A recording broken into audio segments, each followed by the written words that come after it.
classified into macro minerals and micro minerals depending on the amount required per day. So any inorganic substance required more than 100 milligram per day is known as macromolecule, and lower than 100 milligram per day is known as micro minerals. Can you name few micro and few macro minerals? So this is the chart again, where macro minerals are sodium, potassium, chloride, calcium, phosphorus, magnesium and sulfur, whereas all other these are micro minerals. Okay. Now, why sodium, potassium and chloride is important than other minerals? Because they act as the electrolytes. Okay, so what is electrolyte? Any inorganic substance that can be dissociated into charged ions, either cation or anion in a solution, is known as electrolyte. So any salt of sodium, potassium, chloride that can lead to generation of sodium, potassium ions or chloride ions. So that's why they are most important, and their concentration is written or expressed as milli equivalent per liter, not in milligram per dl or like this. Okay, so the unit is very important as they come under the electrolytes. So important electrolytes are sodium, potassium, calcium, magnesium, chloride and this phosphate buffer and bicarbonate buffer. Okay, so how these electrolytes are distributed? I already told you the major function of sodium, potassium, chloride is to balance, make a balance of body fluid and electric charge. Okay, so it should be evenly distributed, and how it is distributed, there are few compartments in our body that contains fluid. So what are the compartments? First of all, intracellular compartment, or whatever fluid is there inside the cells. Then comes the interstitial compartment or interstitial fluid, or the ground substance where the cells are placed. Then comes the extracellular compartment or the plasma or the blood vessels. In the vessels where lies the flowing blood. Okay, so mainly the anions or cations are distributed in extracellular and intracellular fluid. So how they are distributed? Sodium is the principal cation for extracellular fluid. Okay, extracellular means outside the cell, that is interstitial and extracellular space. Okay, plasma space. Whereas potassium is the principal cation of intracellular fluid. You have to remember this part very importantly, okay, very meticulously, because sodium maintains the cation part of extracellular fluid and potassium maintains the cation part of intracellular fluid. Okay, now to balance them, what are the anions? Chloride and bicarbonate. Chloride and bicarbonate are the principal anions for extracellular fluid, whereas phosphate is the principal anion for intracellular fluid. Am I clear? So the distribution of electrolyte is as such that sodium, chloride and bicarbonate, they stays outside the cell, not wholly, but major concentration of sodium, chloride and bicarbonate is outside the cell, whereas inside the cell, what is high? Potassium and phosphate is high. So this can represent the distribution of electrolytes. So look, this is plasma, this is interstitial fluid and this is intracellular fluid. What is high here? Which electrolyte is high in intracellular fluid? Which one is intracellular part?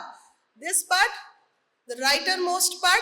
Okay, so here, this yellow column, it represents potassium. What is the concentration? 160. This is average concentration.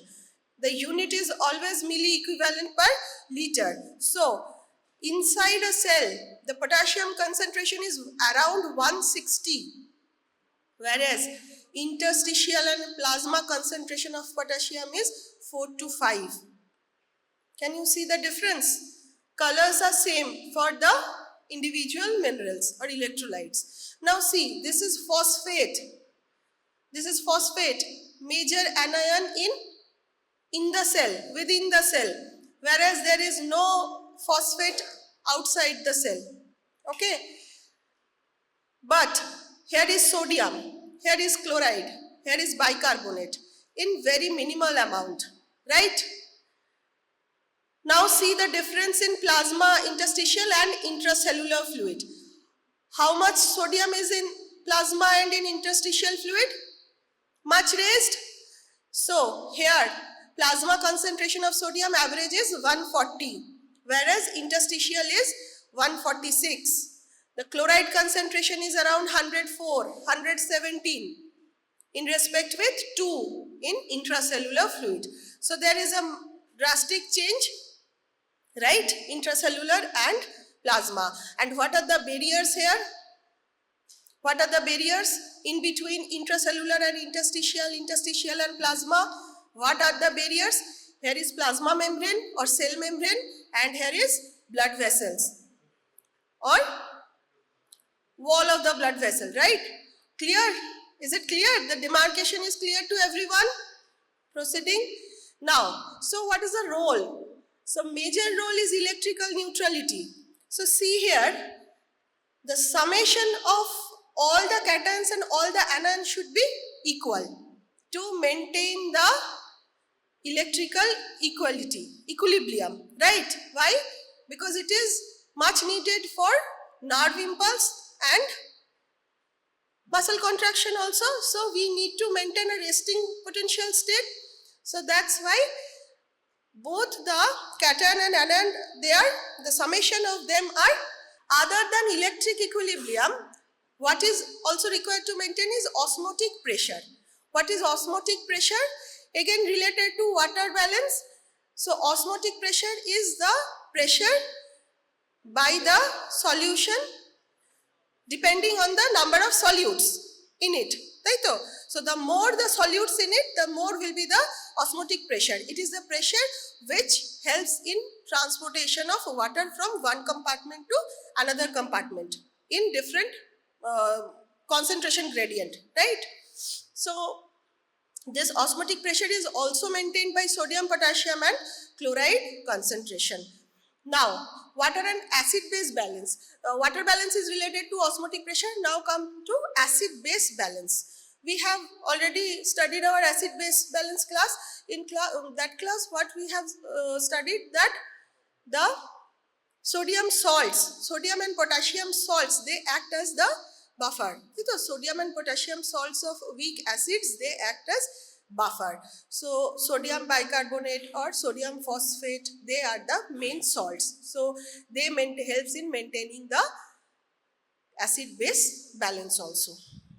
So you have to remember these values. Okay, plasma concentration of sodium, potassium and chloride. So normal plasma concentration of sodium is 135 to 145 milliequivalent per liter. For potassium it is 3.5 to 5 milliequivalent per liter, and for chloride it is 95 to 105. Remember, this is the plasma or serum concentration. Okay, we are talking about plasma or serum concentration. Why? Because we can measure the plasma or serum concentration easily. It is difficult to measure the intracellular concentration, right or not? So this is the plasma concentration. Okay. Now coming to sodium itself. So what are the sources of sodium? Salt. Very easy. We all know whenever there is hypertension or high BP in any one of our family, we ask to reduce the salt. So that salt helps in reducing the sodium. Okay.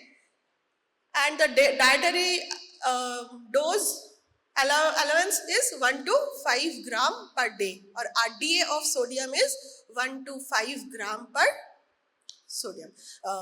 Now, here are the other sources. Milk and other vegetables. Some vegetables, they are also minor source of sodium. Okay.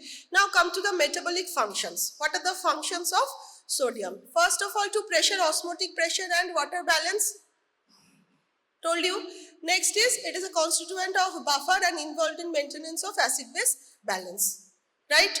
Next, to maintain the muscle and nerve irritability at proper level, okay, or to maintain it at the equilibrium.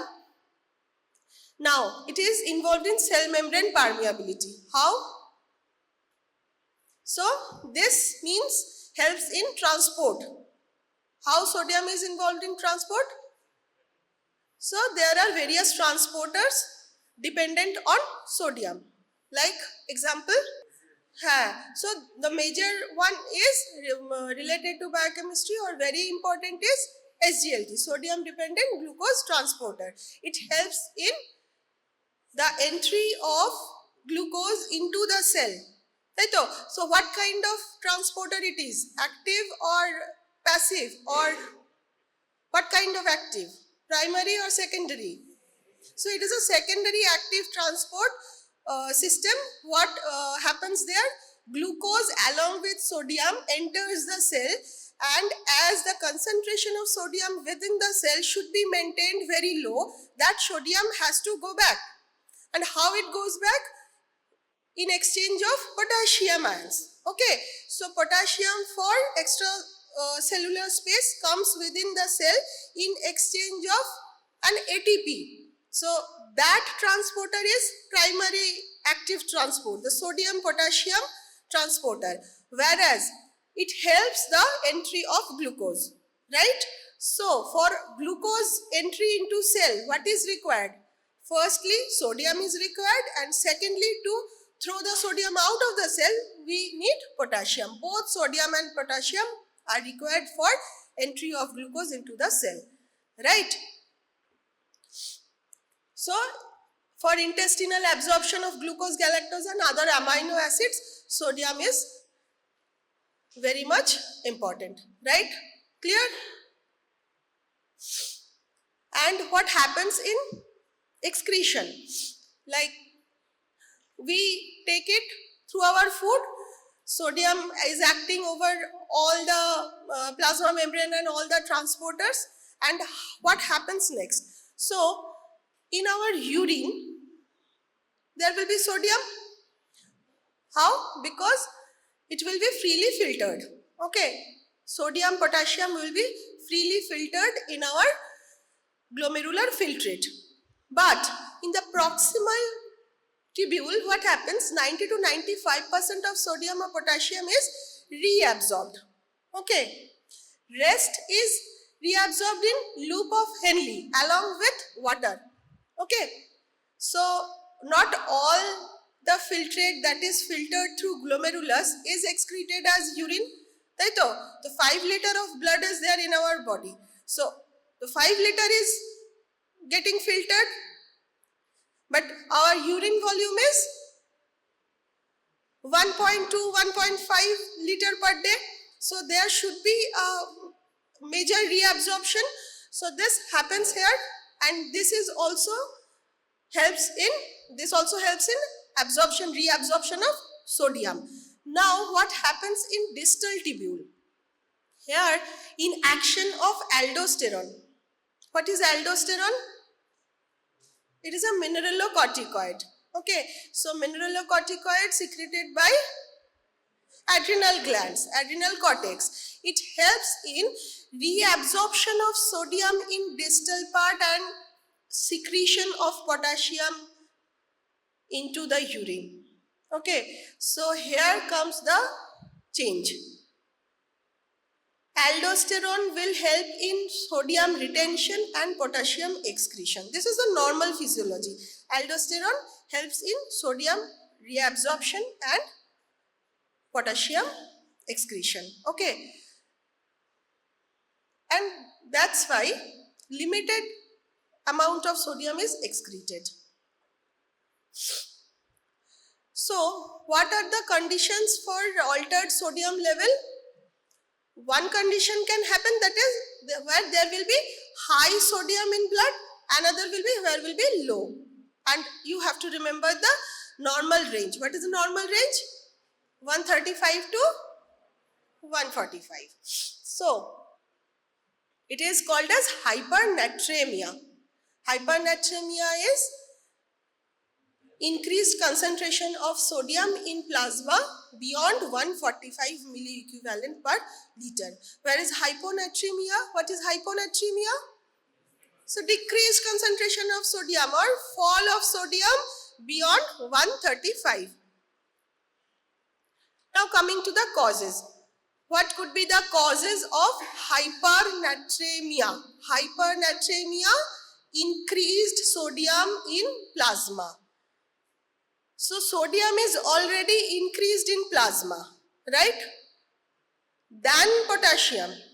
But to get it much higher, first cause could be water depletion. Water depletion will make it more concentrated, the plasma will be more concentrated, resulting in higher level of sodium. So in case of diabetes insipidus, why diabetes insipidus occurs? Because of the deficiency of which hormone? ADH.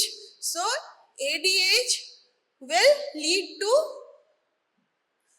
normal physiology. In normal physiology, ADH helps in water reabsorption. Antidiuretic hormone. Right? So antidiuretic prevents diuresis. Diuresis means excess formation of urine. So antidiuretic hormone where absent will lead to diuresis, that will lead to excess loss of water, but not excess loss of sodium. So there will be a disparity and that will lead to hypernatremia.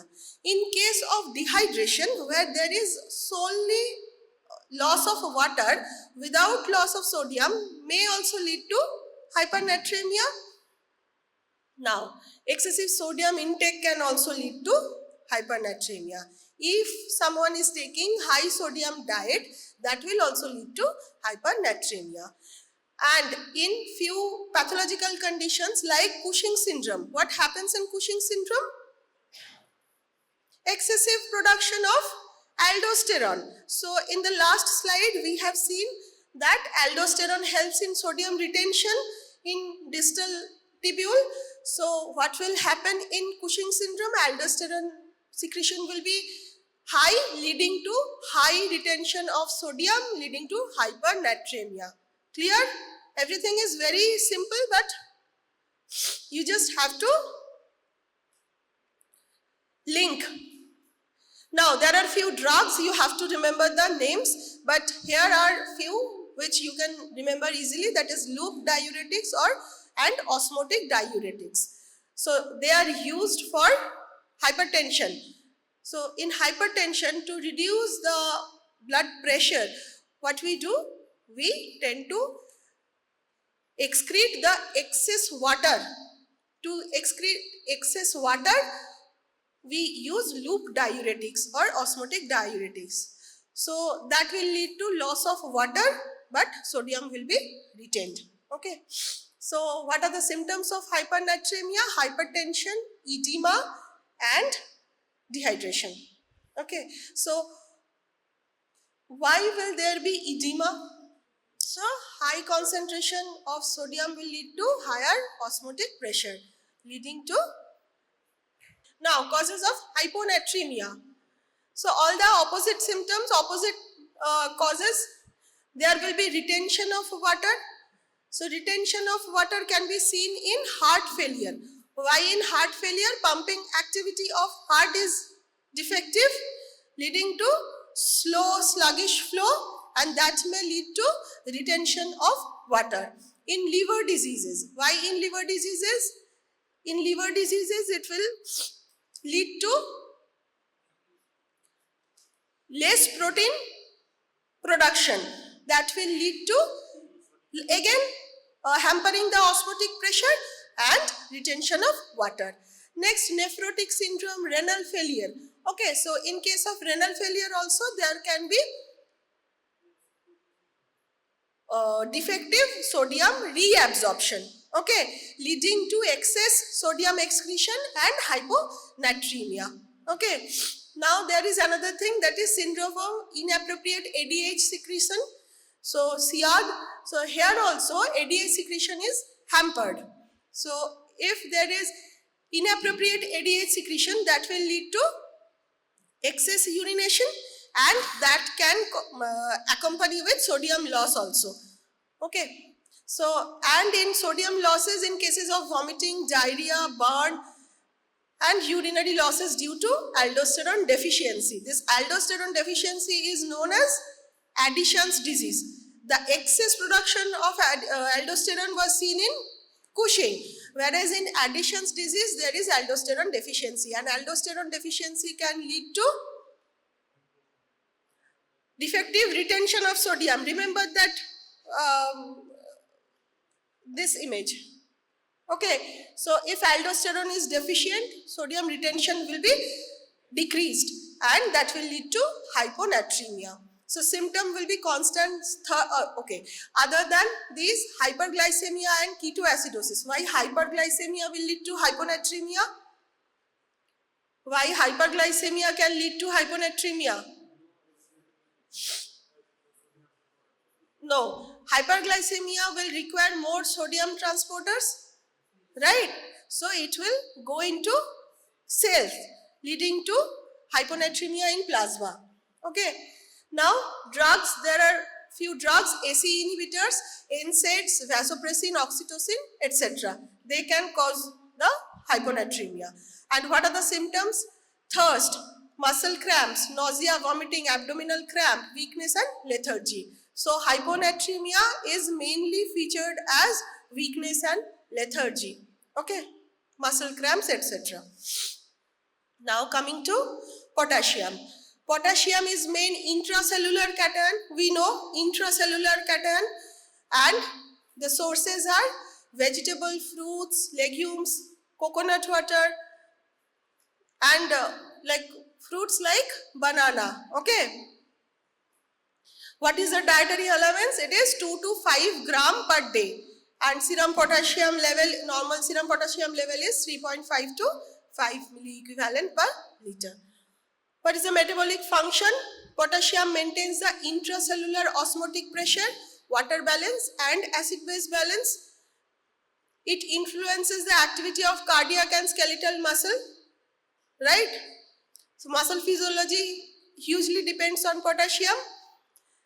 Now there are few glycotic enzymes, they need potassium for their formation, and potassium is also required for nerve impulse transmission.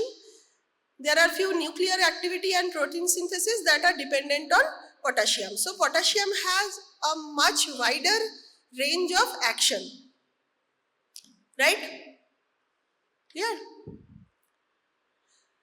So the conditions related to alteration of potassium can be again classified into two groups, hyperkalemia and hypokalemia. So hyperkalemia, where the concentration of potassium rises beyond 5 milliequivalent per liter, where the hypokalemia is lower potassium than 3.5 milliequivalent per liter. So what happens in hyperkalemia? How can we identify the patients with hyperkalemia? Firstly, the major effect will be in muscles. There will be paralysis or muscle weakness, abnormal tingling sensations along with bradycardia and cardiac arrhythmia, ventricular fibrillations, okay, and may also be associated with cardiac failure. How to identify?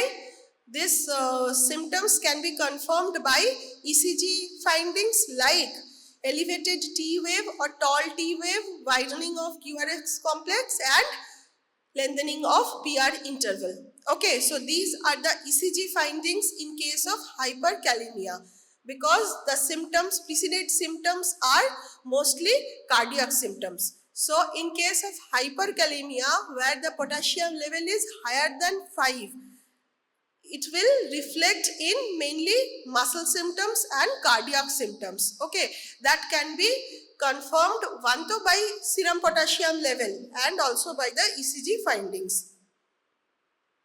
So what could be the causes of hyperkalemia? The causes, First, decreased renal excretion of potassium. So it can be because of obstruction in urinary tract, like if there is any stone or any obstruction, so it will not let the urine pass. The accumulation of urine will again hamper the clearance of potassium, leading to hyperkalemia. In case of renal failure, okay, where there is no filtration at all or less filtration, that will also lead in accumulation of potassium. Deficiency in aldosterone. Aldosterone deficiency will lead to defective excretion of potassium and severe volume depletion in case of heart failure, where there is no flow in renal tissue. Next, entry of potassium to extracellular space. So we have seen that the intracellular potassium concentration was near about 160, much higher, right? So what can lead to the transport or the entry of potassium to extracellular space? That is increased hemolysis or destruction of RBCs, or destruction of any tissue necrosis or burn, tumor lysis after chemotherapy. So any kind of cell destruction within our body will lead to increase in potassium concentration in plasma. Why? Because the intracellular concentration of potassium is much higher than the plasma concentration. So any kind of cell destruction, may it be hemolysis, may it be burn, tissue necrosis, tumor lysis, rhabdomyolysis, crush injury, all these will lead to hyperkalemia.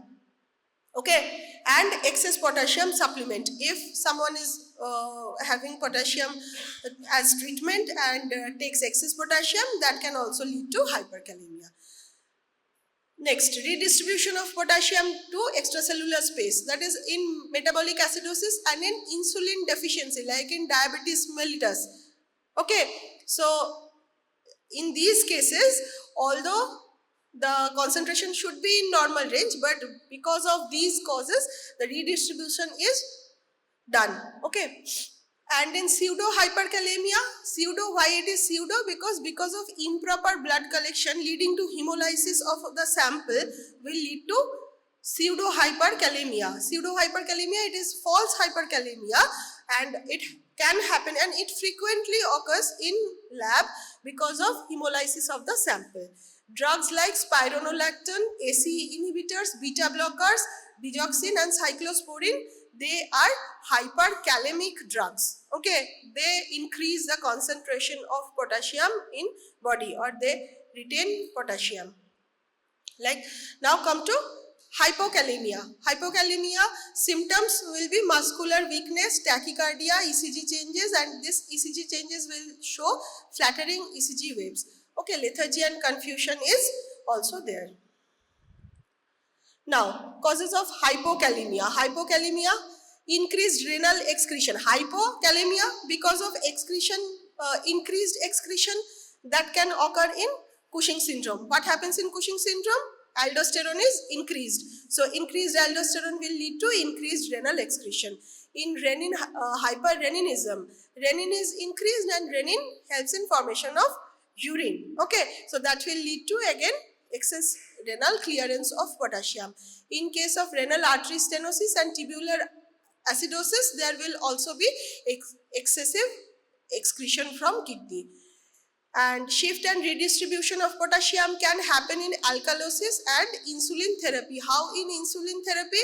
In case of any hyperglycemic patient of diabetic mellitus or in ketoacidosis like condition, what happens? We inject insulin. Insulin helps in the transport of glucose into the blood, and I have already discussed to transport a glucose molecule along with sodium potassium is also required. So after giving insulin, as glucose solution, glucose concentration falls, the potassium concentration also falls. So after insulin therapy, there is a hypokalemia seen. Now gastrointestinal losses like diarrhea, vomiting or gastric aspiration, if happens, it can also lead to hypokalemia. Low potassium diet, malabsorption, pyloric obstruction, these are gastrointestinal causes. In case of excess IV saline infusion, so that will lead to dilutional hypokalemia, right? So in case of IV saline infusion in excess amount will lead to dilute the concentration of plasma, leading to hypokalemia. And drugs like insulin, salbutamide, osmotic diuretics, thiazide, acetazolamide and corticosteroids, they all lead to hypokalemia. Okay. Now come to chlorine. It is the major anion of extracellular fluid, and the sources are table salt, leafy vegetables, eggs and milk. Dietary allowance 2 to 5 gram per day, and the concentration is 95 to 105 milli equivalent per liter. Okay, so what is the important thing for chloride? It is the major anion of extracellular fluid. Function is similar to the sodium. What is water balance, osmotic pressure and acid-base balance maintenance. So all the electrolytes, they help in maintenance of water balance and acid-base balance mainly. And also chlorine is necessary for the formation of HCl, right? Clinical conditions, abnormal chloride level are accompanied with abnormal sodium levels. Okay, so wherever there is hypo or hypernatremia, hypo and hypochloremia will be seen. Like hyperchloremia can be seen in dehydration, metabolic acidosis and Cushing syndrome, whereas hypochloremia can be seen in severe vomiting, metabolic alkalosis, excessive sweating and Addison's disease. Right? Clear? So everything related to sodium, potassium and chloride is more or less similar. Right? The only difference is few of them are extracellular, few of them are intracellular, and their excretion is a little bit different. Now coming to the questions. First question, ki bolche? A patient with diabetes insipidus.